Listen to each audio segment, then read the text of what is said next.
क्या कोई जिससे प्यार करता है वो उसी की जान ले सकता है? बड़ा अजीब सवाल है, लेकिन सरफिरे आशिकों ने कई बार किया है ऐसा। ये कहानी भी कुछ ऐसी ही है। मुंबई में एक तरफा इश्क में पागल एक नौजवान ने सिर्फ इसलिए एक लड़की का कत्ल कर दिया क्योंकि वो उससे शादी करने से तैयार नहीं हो रही थी।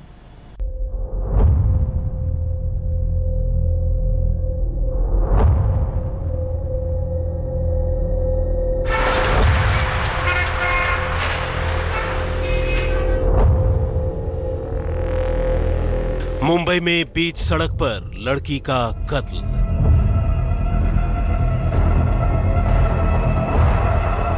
सिर फिरे नौजवान ने काट डाला गला।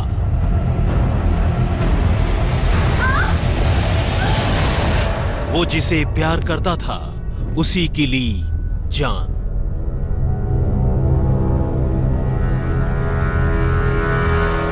लड़की छटपटाती रही, वो वार करता रहा।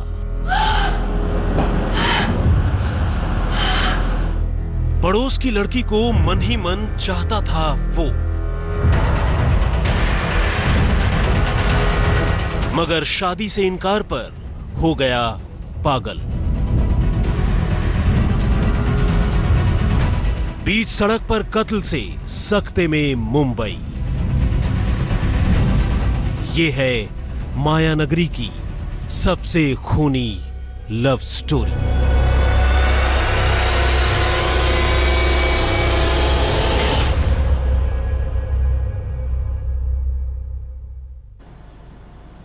सितम देखिए कि एक तरफा प्यार में पागल नौजवान ने शादी से इनकार करने पर जिस लड़की की जान ली वो अभी महज 16 साल की थी, यानी अभी उसकी शादी की उम्र तक नहीं हुई थी। लेकिन फिर भी वो एक सरफिरे नौजवान का शिकार बन गई। उससे गलती ये हो गई कि उसने अपने पड़ोस के लड़के की इस सोच के बारे में अपने घर वालों को पहले नहीं बताया, वरना शायद आज वो जिंदा होती।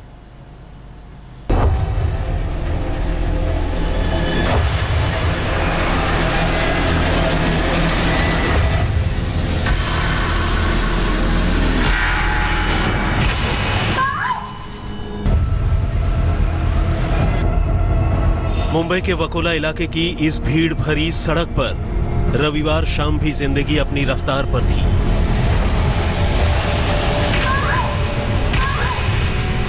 लेकिन तभी एक लड़की की चीखों ने अचानक हर किसी का ध्यान सड़क के किनारे एक पुल की तरफ खींच लिया।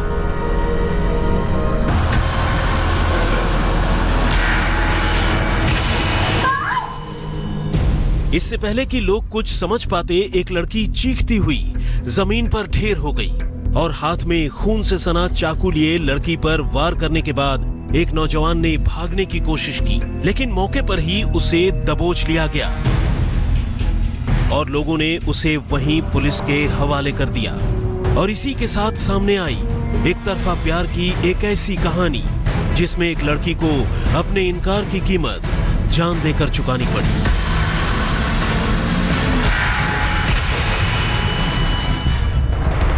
दरअसल पास ही रहने वाली 16 साल की सोफिया शेख से उसके पड़ोस में रहने वाला 21 साल का नौजवान संभाजी मोरे एक तरफा प्यार करता था। उसने सोफिया से कई बार शादी के लिए कहा, लेकिन वो तैयार नहीं हुई। रविवार यानी 9 अप्रैल की रात करीब 8 बजे उसने धोखे से सोफिया को वकोला यूनिवर्सिटी रोड पर मिलने के लिए बुलाया, लेकिन इस रोज उसके दिमाग में कुछ और ही चल रहा था। वो ये ठान कर आया था कि आज वो सोफिया को आखिरी मौका देगा और अगर आज उसने उससे शादी की बात से फिर से इनकार कर दिया तो वो उसकी जान ले लेगा।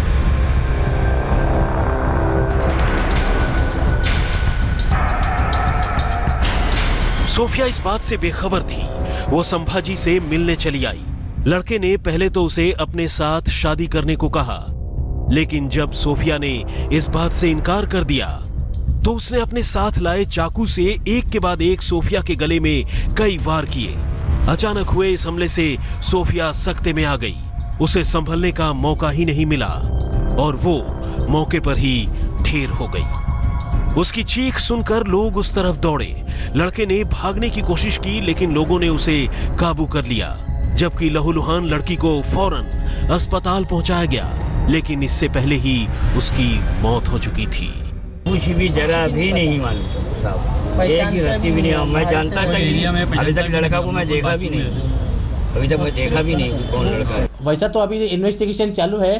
प्राइमरी ये वन साइड लव हो सकता है, बट कांट से अभी इंक्वायरी इन्वेस्टिगेशन के बाद में ही सब पता चलेगा। बहरहाल पुलिस की माने तो अब तक की तफ्तीश में मामला एक तरफा प्यार का लग रहा है, लेकिन वो छानबीन कर ये पता लगाने की कोशिश कर रही है कि क्या कहानी सिर्फ उतनी ही है जितनी अभी दिखाई दे रही है, या फिर इस खौफनाक कत्ल के पीछे कोई और भी वजह है। मुंबई से एजाज खान के साथ आज तक ब्यूरो।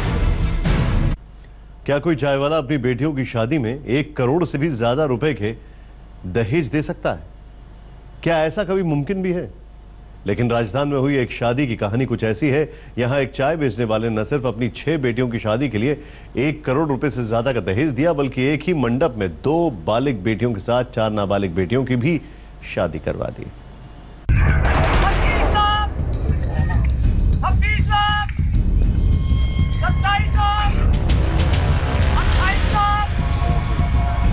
सैकड़ों लोगों की भीड़ और भीड़ के बीच हाथ उठाकर नोटों की गड्डियां गिनवाता एक शख्स, और नीचे बैठकर इन्हीं गड्डियों को बटोरते कुछ और लोग।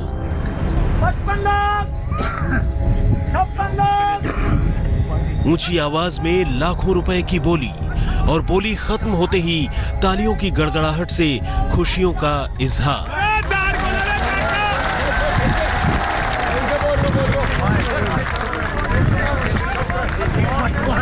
ये तस्वीरें किसी चीज की नीलामी जैसी लगती हैं, लेकिन जब आप इन तस्वीरों के पीछे का सच सुनेंगे तो हैरान रह जाएंगे, क्योंकि ये नीलामी नहीं बल्कि एक शादी में दिए जाते दहेज का हिसाब है। अब आइए इस नीलामी नुमा शादी की कहानी भी आपको सुनाए देते हैं। दरअसल 5 अप्रैल को ये शादी हुई राजस्थान के कोटपुतली के रामपुरा गांव में, जहां एक चाय वाले ने अपनी 6 बेटियों की एक ही मंडप में शादी कर दी। लेकिन सबसे हैरानी की बात यह रही कि इस शादी में चाय वाले ने न सिर्फ 1 करोड़ 51,000 रुपए का दहेज दिया, बल्कि जिन 6 बेटियों की शादी की उनमें 4 अभी नाबालिग हैं। इसके बावजूद न सिर्फ खुलेआम ये शादी हुई, बल्कि शादी में सैकड़ों लोग शामिल हुए। राजस्थान में हुई एक अजीबोगरीब शादी। चाय वाले ने दिया 1 करोड़ 51,000 का दहेज। एक ही मंडप में 6 बेटियों की शादी, लेकिन 6 में से 4 बेटियां हैं नाबालिग। इस अजीबोगरीब शादी की ये कहानी हमेशा पर्दे में रहती अगर ये मोबाइल वीडियो वायरल नहीं हुआ होता। इस शादी का ये वीडियो वहीं किसी मेहमान ने शूट किया और ये सोशल मीडिया पर आ गया। इसके बाद पता चला कि जिस शख्स ने यूं 1 करोड़ 51,000 रुपए देकर अपनी बेटियों की शादी की, वो एक चाय की दुकान चलाता है। लेकिन जिस तरह दहेज देकर इस शादी में कानून का उल्लंघन हुआ, उसी तरह 6 में से 4 नाबालिग बेटियों की शादी से भी कानून की धज्जियां उड़ाई गई। खास बात यह है कि जानबूझकर शादी की कार्ड में 2 बालिग बेटियों का ही जिक्र किया गया, बाकी 4 का नहीं। लेकिन अब इस वीडियो के बाद प्रशासन पूरे मामले की जांच कर रहा है। जयपुर से शरद कुमार के साथ आज तक ब्यूरो।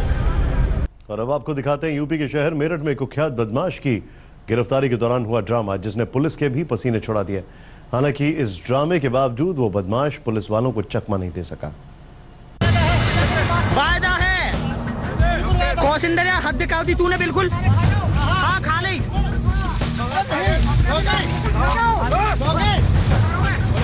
कौशिंदर यार तू हमें मान ही नहीं रहा कुछ। बस बस। हाथ में तमंचा लिए खेत में खड़े शख्स को पुलिस ने आखिरकार समझा बुझाकर अपने कब्जे में ले लिया।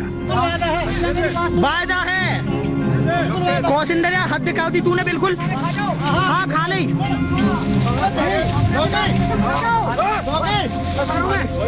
कौशिंदर यार तू हमें मान ही नहीं रहा कुछ। बस बस। कौशेंद्र नाम का ये वो कुख्यात बदमाश है जिसे मेरठ पुलिस लंबे अरसे से तलाश कर रही थी। रविवार को पुलिस को इसके बारे में खबर मिली तो परीक्षितगढ़ थाने की पुलिस इसे पकड़ने पहुंची, लेकिन खुद को घिरा पाकर इसने अपने ऊपर ही तमंचा तान लिया और जान देने की धमकी देने लगा। गन्ने के खेत में गिर गया, उसके बाद भी इसने अपने को सरेंडर नहीं किया। पुलिस ने बार बार इसको कहा, उसने कहा कि अगर कोई आगे बढ़ेगा तो मैं गोली मार दूंगा, और अंत में फिर पुलिस ने इसको ट्रैप किया। इसकी कम से कम 12-13 घटनाएं हमें प्रकाश में आई हैं। मवाना की पूरी घटना है। अभी मुझे जानकारी मिली है बुलंदशहर में इसने 3 लूट की घटना करी है। पुलिस के मुताबिक अपनी जान देने की धमकी देकर ये कुख्यात बदमाश एक बार फिर पुलिस को चकमा देने की फिराक में था। इसने पुलिस वालों पर भी गोली चलाने की धमकी दी थी, लेकिन इस धमकी की परवाह न करते हुए जाबाज सिपाहियों ने आखिरकार इसे धर दबोचा। उस्मान चौधरी, मेरठ, आज तक।